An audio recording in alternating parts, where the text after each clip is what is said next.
Bonjour à toutes et tous, ici Paul-Arthur Benayoun, un conseiller exécutif au sein de la société Edward Software qui conçoit, édite et commercialise le logiciel SaaS Edward Suite pour assurer la performance de la gouvernance et du pilotage de vos projets stratégiques. Nous sommes aujourd'hui dans les locaux du cabinet Eggers Conseil en compagnie de Thomas Carrien, associé et cofondateur et directeur général. Thomas, merci de nous accueillir. Merci beaucoup. Merci pour cette invitation et bonjour Paul-Arthur, bonjour à toutes et à tous et bienvenue chez Eggers Conseil. Thomas, nous sommes dans tes locaux parisiens. On voit que ça travaille un petit peu derrière nous. Vous êtes plutôt bien installé ici. Oui, merci. Effectivement, c'est important d'avoir des locaux agréables parce qu'il faut que nos consultants aient envie de venir quand ils ne sont pas en travail à distance. Et effectivement, ça travaille dur même s'il n'y a pas foule. Mais ça, c'est l'effet combiné finalement du modèle du conseil, parce que le modèle du conseil, c'est un consultant plutôt chez son client, et puis du développement du travail à distance. Mais je pense qu'on va aborder ces deux sujets pendant cette interview. Tout à fait. C'est vrai que nous sommes ici dans le cadre du webinaire organisé par Edward Software sur une thématique forte et d'actualité dans votre profession, à savoir la protection de la chaîne de valeur. D'ailleurs,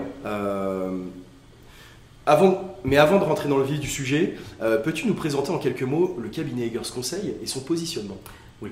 Eggers Conseil, c'est ce qu'on appelle historiquement un cabinet de conseil en organisation et management. Aujourd'hui, Eggers Conseil, c'est le cabinet de conseil spécialiste de l'accompagnement des dirigeants dans la sécurisation et l'accélération de la transformation des entreprises. C'est un métier extrêmement exigeant et nos consultants sont exposés au quotidien aux dirigeants des entreprises. Un positionnement premium, donc. Est-ce que vous comptez embaucher de nouveaux collaborateurs en 2024? Alors oui, et puisque tu me poses la question, je vais en profiter pour faire une petite page de pub.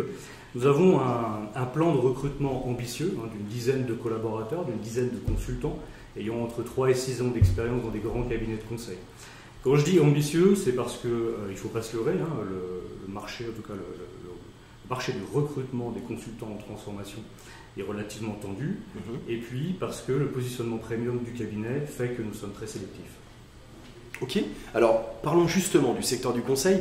Comme tu peux l'imaginer de par notre positionnement avec Edward Suite, nous avons une grande proximité avec les acteurs du conseil. Visiblement, le secteur est chahuté.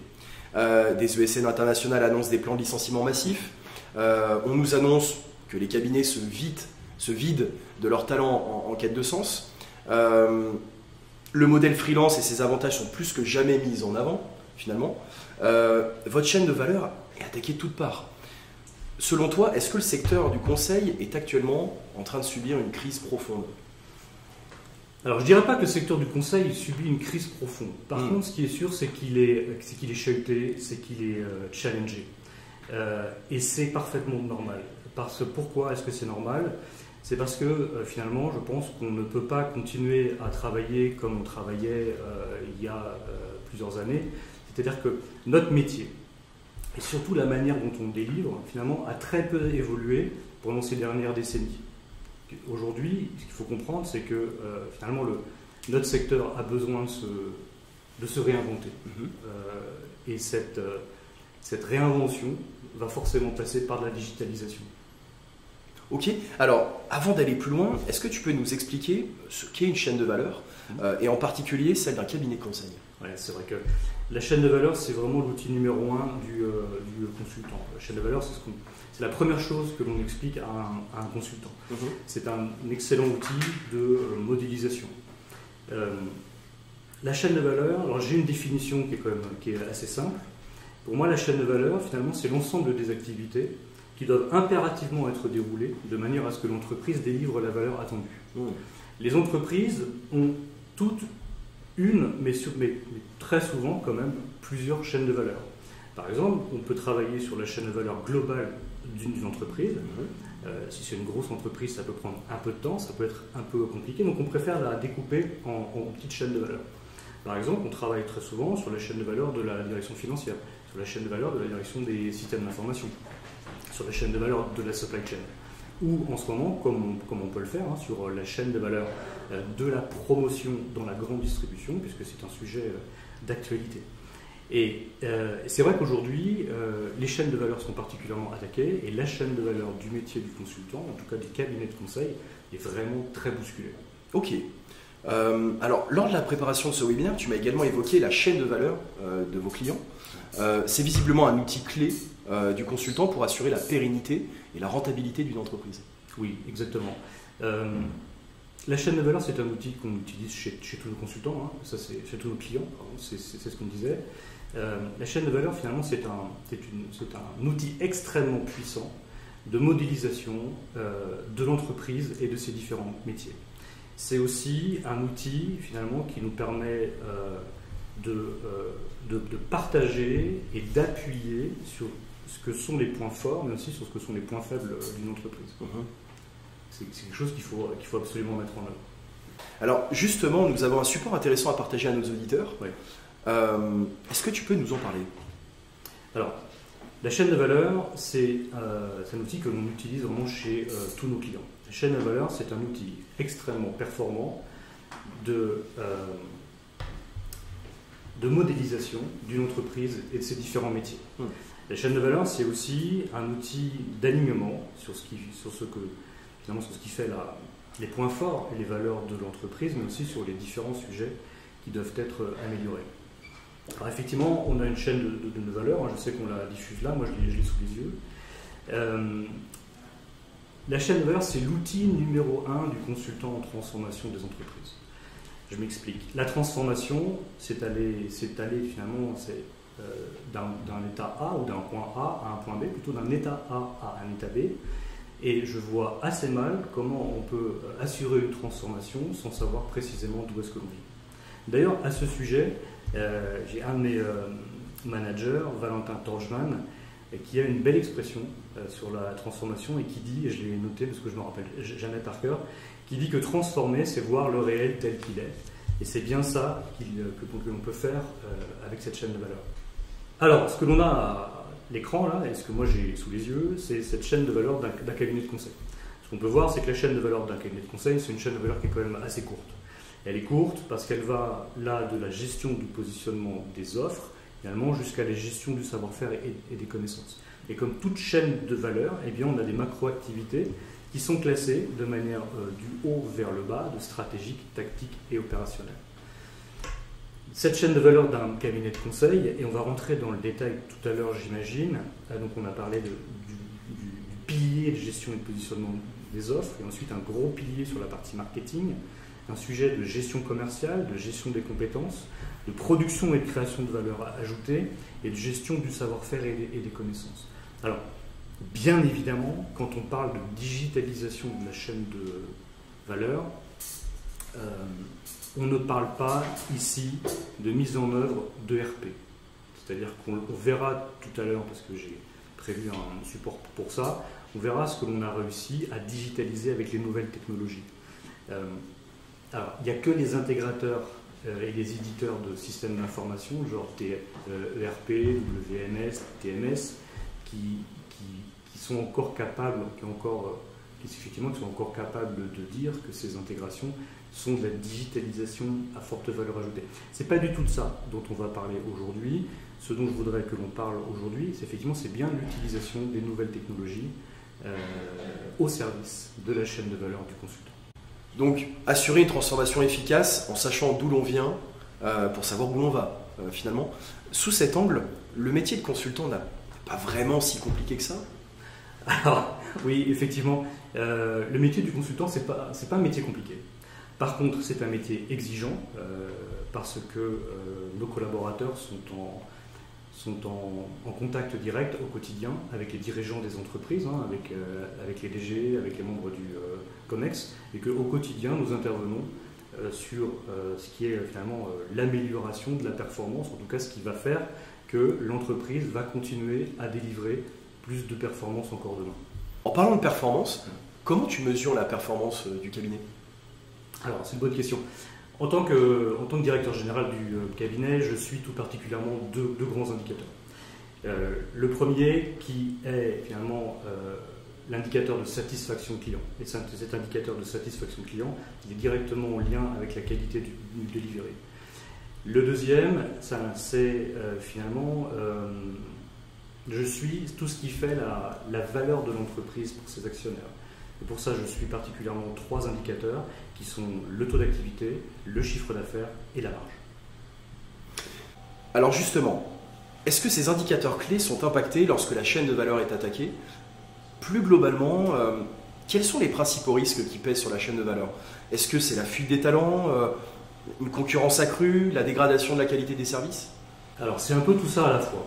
C'est un peu tout ça à la fois et au final c'est une tendance de fond. C'est une tendance de fond qu'on a remarqué il y a un certain nombre, qui a démarré il y a un certain nombre d'années déjà, mais qui s'est largement amplifiée avec le Covid. Je ne dirais pas que le modèle est en danger. Par contre, ce qui est sûr, c'est que le modèle est extrêmement challengé. Et nous sommes challengés de tous les côtés. Nous sommes challengés par nos clients, nous sommes challengés par nos concurrents, nous sommes challengés également par cette nouvelle génération, cette génération Z qui arrive sur le marché. Et ce qui est certain, c'est que les cabinets de conseil, en tout cas le secteur du conseil en transformation des entreprises, doit absolument opérer une véritable révolution, et que cette révolution, elle est digitale. Alors justement, parlons de cette révolution.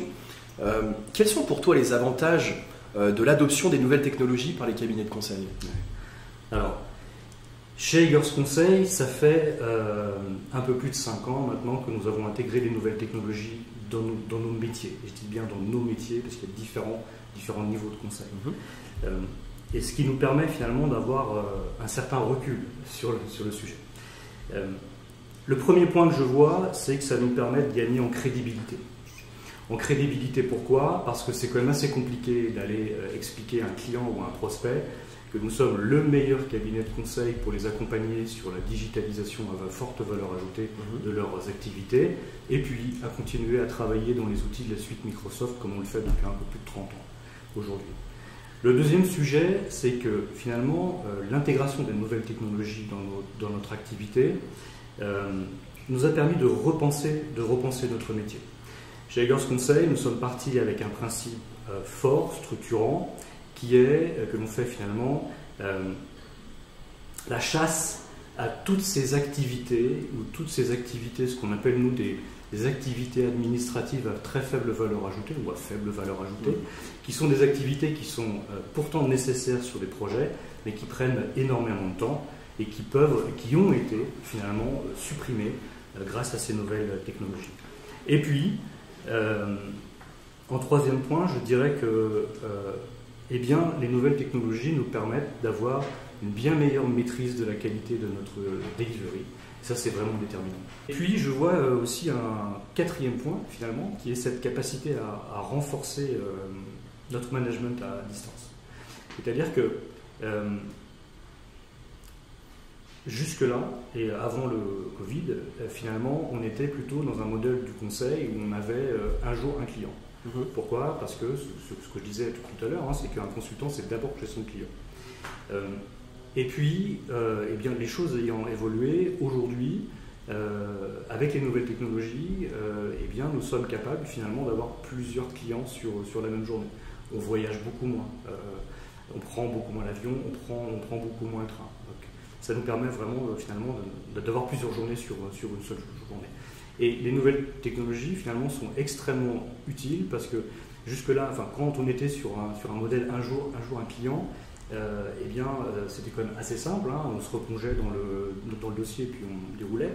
Là, il faut pouvoir, je dirais, passer très rapidement du coq à l'âne, c'est-à-dire se replonger dans un dossier, savoir où est-ce qu'on en est, savoir ce qui a été fait, savoir ce qui reste à faire, voir où on en est la gouvernance. Donc, c'est vraiment quelque chose qui est très important aujourd'hui. Et je veux dire que Edward, l'utilisation des modules de Edward Suite, nous a vraiment beaucoup aidé sur ce sujet.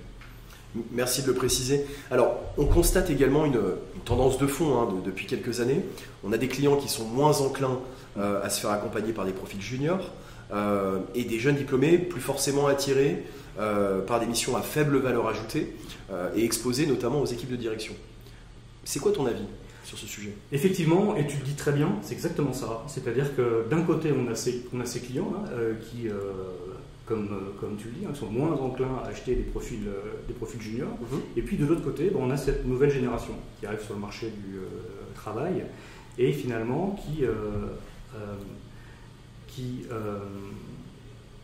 a de moins en moins de velléité finalement à accéder à un travail extrêmement riche à accéder à une exposition auprès des directions générales, en tout cas auprès des dirigeants des grandes entreprises pour faire de la transformation, sans avoir à payer le prix, de la manière dont ça se passait encore jusqu'à présent, évidemment de payer le prix de travailler sur des prêts, sur des études de marché, sur des études de données plutôt à la cave. C'est-à-dire que cette nouvelle génération, elle a envie d'arriver plus vite sur le terrain. Et ça, c'est ce qui est possible aujourd'hui. C'est ce qu'on arrive à faire avec l'utilisation de Edward Suite et notamment d'un certain nombre de modules de Edward Suite. C'est ce que l'on arrive à faire, c'est-à-dire qu'on arrive à donner à cette nouvelle génération beaucoup plus vite des tâches à plus forte valeur ajoutée et puis une exposition plus importante. Ce qui fait que le métier est en train de se transformer. Les activités sur ces profils plutôt juniors sont plus valorisées et ça c'est très intéressant pour eux. Et en parlant de cette nouvelle génération, si hier un slogan politique comme travailler plus pour gagner plus finalement avait écho auprès des anciennes générations, cette nouvelle génération, cette génération Z, elle porte plutôt la vision d'un travailler mieux pour travailler moins. Et c'est une vision du travail que nous partageons et c'est ce à quoi nous travaillons. Et donc finalement ce croisement entre ce positionnement du cabinet sur une plus forte exposition des profils dans un modèle travailler mieux pour finalement travailler moins, c'est quelque chose qui nous permet vraiment d'attirer des nouveaux talents en quête de sens. Alors justement, en parlant des talents en quête de sens, on a vu que le modèle du freelancing gagnait de l'ampleur depuis plusieurs années. Comment tu comptes fédérer finalement cette communauté d'indépendants ? Alors, aujourd'hui, ce que l'on fait, c'est qu'on fédère cette communauté d'indépendants, donc des employés indépendants, des consultants en transformation indépendants. On les fédère autour d'une solution experte. Une solution experte, puisque finalement, il faut voir, en tout cas nous, on voit Edward Suite pas comme une solution, mais bien comme les meilleures méthodes du conseil qui ont été digitalisées. Ça nous permet finalement d'intégrer très rapidement des consultants indépendants, experts, professionnels, de les mettre dans un modèle, dans un mode de delivery et d'assurer finalement l'homogénéisation, l'homogénéité et la qualité du delivery. Au final, Edward est utilisé comme l'exosquelette du consultant. C'est une suite logicielle experte finalement qui vient renforcer des consultants à la tête bien faite au quotidien sur leur projet. Alors, justement, l'homogénéisation des pratiques de delivery, tu en parles, apparaît comme, en tout cas à mon sens, une nécessité stratégique pour consolider justement leur chaîne de valeur. Est-ce que c'est ton point de vue ? Oui, c'est exactement ça, et je dois dire que le digital nous est d'un grand secours. Alors, nous allons justement diffuser à nouveau la chaîne de valeur qui devrait s'afficher sur vos écrans. Thomas, est-ce que tu peux nous la commenter ? Oui, bien évidemment. Alors, ce que je vous disais tout à l'heure, c'est que donc là, on est de retour sur la chaîne de valeur d'un cabinet de conseil. Une chaîne de valeur relativement classique. Elle est partagée par tous les cabinets. On peut effectivement avoir un certain nombre d'ajustements. À mon avis, ce seront des ajustements à la marge. À mon avis, tous ceux qui font du conseil et qui nous regardent ou qui nous écoutent vont se retrouver ici. Bien évidemment, alors nous avons mis là en deux couleurs les briques que nous avons aujourd'hui renforcées, parce qu'on les a vraiment renforcées à l'aide des nouvelles technologies et notamment renforcées à l'aide des modules de Edward Suite. Bien évidemment, nous n'avons pas éclairé sur cette chaîne de valeur les différentes activités qui sont déjà portées ou supportées par d'autres systèmes d'information. Pour nous, quand on parle de digitalisation, en tout cas d'utilisation des nouvelles technologies, on ne parle pas de RP, on ne parle pas des solutions classiques de knowledge management ou autre, bien que beaucoup voudraient pouvoir nous faire croire le contraire. Ce sur quoi nous avons travaillé, ce sont sur nos véritables piliers, ce qui apporte énormément de valeur. Sur le pilier de la gestion commerciale, eh bien, Edward et les nouvelles technologies, mais Edward nous permet finalement de produire des propositions commercial. Pourquoi? Parce qu'un des modules de Edward finalement permet de cadrer des projets. Et c'est ce qu'on fait tous les jours, c'est-à-dire qu'à chaque fois que nous sommes en tant que consultants consultés par un client, il nous met face à une de ces problématiques et il nous demande comment vous allez répondre à cette problématique. Cette problématique devient un ou plusieurs projets. Et répondre à une problématique, avant on faisait des propositions commerciales dans des slides, dans PowerPoint.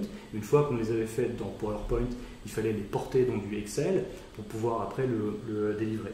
Aujourd'hui, le cadre méthodologique qui est mis à disposition avec Edward Suite, finalement, nous permet de poser le cadre, de poser le planning, de poser les rôles, de poser la gouvernance, de poser les ateliers, de définir quels sont les livrables et de faire avancer le projet. Donc c'est vraiment un outil, pour moi c'est un outil révolutionnaire, c'est-à-dire qu'une fois qu'on a fait ça, une fois qu'on a posé le cadre, qu'on l'a validé avec le client, on est prêt pour pouvoir démarrer. Le deuxième sujet, c'est la gestion des compétences, parce que finalement, ce que je disais, c'est qu'il faut bien, en tout cas nous c'est comme ça qu'on l'utilise, pour nous Edward n'est pas un outil, Edward ce sont les meilleures méthodologies du conseil que vous avez digitalisées. Eh bien nous les utilisons, nous utilisons les modules et les fonctions des modules de Edward Suite, finalement pour assurer la montée en compétences, la formation de nos collaborateurs sur ces méthodologies. Et puis il y a un pilier qui est un pilier essentiel, qui est la production et la création de valeur ajoutée. Et là, l'utilisation de Edward me permet d'optimiser le TASE. Pour nous, le TASE, c'est le taux d'activité que j'ai exclu. Nous parlons de taux d'activité. Le TASE, c'est notre jargon. Ça nous permet largement, on en a parlé, mais on va peut-être encore en reparler, d'assurer la qualité du delivery. Et puis, ça nous permet surtout d'assurer le pilotage de ce delivery, que ce soit des clients avec des consultants internes ou des consultants freelance. Ça nous permet d'assurer le respect des engagements, parce qu'un engagement, qu'est-ce que c'est si ce n'est qu'un jalon avec un livrable, à minima. Et puis, ça nous permet surtout d'installer une gouvernance résiliente pour nous, mais aussi pour nos clients. Et bien évidemment, du coup, on délivre de la valeur attendue au quotidien. Et le dernier pilier, qui est la gestion du savoir et des connaissances, eh bien, il y a des fonctions extrêmement importantes dans Edward, que l'on utilise vraiment depuis le début, qui sont des fonctions de knowledge management, qui sont du knowledge management des différents, de tout ce qui a été finalement produit sur différents projets. Et on l'utilise aussi comme base de knowledge management sur des méthodologies qui n'ont pas encore été digitalisées par Edward, mais qu'à travers cette base de knowledge que nous mettons à disposition à l'ensemble des consultants, internes ou indépendants, qui travaillent pour Edward, pour Eggers Conseil, sur nos différents projets. Alors on évoquait tout à l'heure 3 indicateurs clés, le TASE, le chiffre d'affaires et la marge. Comment fais-tu pour les préserver au sein d'Eggers Conseil ? Alors, en ce qui concerne le taux d'activité, finalement, eh bien notre capacité à intégrer rapidement des consultants indépendants, tout en assurant une homogénéité, une qualité de delivery, ça me permet de développer mon chiffre d'affaires. Et le positionnement un peu premium du cabinet me permet de sécuriser ma marge. Et quel lien fais-tu entre la digitalisation du conseil et la maîtrise du taux d'activité ? J'ai même une deuxième question. En quoi les nouvelles technologies sont utiles pour optimiser son TASE, par exemple ? Ouais. Alors ça, c'est une question que j'aime beaucoup, parce que c'est un peu notre grand dada en ce moment. Le taux d'activité, c'est l'indicateur numéro 1 de tout dirigeant de cabinet de conseil. Finalement, je dirais même, c'est l'indicateur numéro 1 du directeur général, jusqu'aux différents managers qui sont aussi incentivés sur ce taux d'activité. Nous avons développé chez Eggers Conseil finalement un modèle très innovant et disruptif qui nous permet de remplir les creux. Parce qu'aujourd'hui, c'est bien ça qui est compliqué à gérer dans un cabinet, c'est-à-dire qu'il faut absolument, pour que le modèle soit pérenne, en tout cas que le modèle soit stable et délivre pour nous aussi, à travers notre chaîne de valeur, la valeur attendue, il faut absolument éviter d'avoir des creux dans notre staffing. Et là, tout ce que je disais, c'est qu'on a développé un modèle extrêmement innovant de consulting as a service. Ce consulting as a service, ou CAS, est un modèle qui nous permet de remplir les creux. Alors, remplir les creux, qu'est-ce que ça veut dire ? Eh bien, finalement, l'offre CAS, c'est une offre ou un modèle de delivery de conseil, comme je disais, innovant, mais qui nous permet de délivrer pour nos clients du conseil à forte valeur ajoutée sans forcément être à temps plein ou avoir des équipes à temps plein chez eux. Alors, comment vous avez pu mettre en œuvre cette offre de consulting as a service? Est-ce que le logiciel, par exemple, Edward Suite, a eu son rôle à jouer? Oui, effectivement, je crois qu'on n'aurait pas pu mettre en place aussi rapidement et aussi efficacement cette nouvelle offre. Pourquoi? Eh bien, tout simplement parce que le logiciel, en tout cas cette digitalisation de nos activités à travers les modules de Edward Suite, eh bien, nous permettent d'assurer du delivery, du management à distance. C'est-à-dire que dans cette nouvelle offre CAS, ce qu'il faut comprendre, c'est que c'est une offre qui est particulièrement adaptée finalement, à des clients qui n'ont pas besoin d'avoir un consultant ou des équipes tout le temps sur leur plateau, mais qui ont besoin d'être accompagnés sur des sujets d'expertise un peu par-ci par-là, d'être challengés sur une stratégie, d'être challengés sur de l'apport de méthodologie, par exemple, sur de la rédaction d'un cahier des charges. Nous utilisons la suite Edward, donc avec la suite Edward, finalement, eh bien, nous sommes capables de délivrer à distance, donc nous sommes capables de réaliser des ateliers de travail, nous délivrons également des comités, c'est-à-dire la gouvernance à distance. Les comptes rendus sont produits en direct, les comptes rendus sont distribués automatiquement, les actions identifiées sont distribuées automatiquement à leurs acteurs, et la communication projet ou la communication programme est également réalisée automatiquement et distribuée à travers toutes les personnes qui ont un rôle sur ce projet ou sur ce programme. C'est quelque chose qui est extrêmement efficace, c'est d'une grande efficacité, ça nous permet de gagner énormément de temps. Il faut bien comprendre que le digital est en train de révolutionner le métier du conseil et que, à mon avis, ça n'est que le début. De ton point de vue, comment les dirigeants de cabinets de conseil peuvent créer une culture d'entreprise axée sur la protection de la chaîne de valeur? Est-ce qu'on peut parler par exemple de formation continue ou autre chose? Alors, la manière dont nous travaillons, c'est, en tout cas en interne, c'est exactement la manière dont nous travaillons avec nos clients pour nos clients. C'est-à-dire qu'il y a deux grands volets, effectivement, qui s'apparentent à de la gestion du changement, ou en tout cas de l'appropriation. Là, on a eu besoin effectivement de travailler sur la gestion du changement quand on est passé finalement d'un tout Microsoft à un quasiment tout sur des nouvelles technologies adaptées au modèle du consultant. Travailler sur cette culture d'entreprise, finalement, de la manière dont nous le faisons, c'est-à-dire que cette chaîne de valeur, elle est tellement importante, elle est tellement puissante, et ce que je disais tout à l'heure, c'est que c'est bien l'outil numéro 1 du consultant. Donc, tous nos consultants commencent notamment par être formés sur cette notion de chaîne de valeur. Qu'est-ce qu'une chaîne de valeur? Comment est-ce qu'on la traite? Comment est-ce qu'on l'évalue? Et comment est-ce qu'on la travaille chez nos clients? Et progressivement, eh bien, on les amène finalement à regarder, à comprendre la chaîne de valeur du conseil, puisque c'est ce qui nous regarde. Nous, en tant que cabinet de conseil, cette chaîne de valeur, c'est tout ce qui doit impérativement être déroulé de manière à délivrer la valeur attendue. Et c'est impératif que tous nos collaborateurs, que ce soit des collaborateurs en contrat, en CDI, en CDD ou des collaborateurs freelance, c'est exactement la même chose.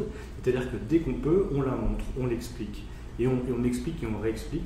Et on fait comprendre à chacun, finalement, quel est son rôle dans l'ensemble, dans tout ou partie finalement des maillons de cette chaîne de valeur.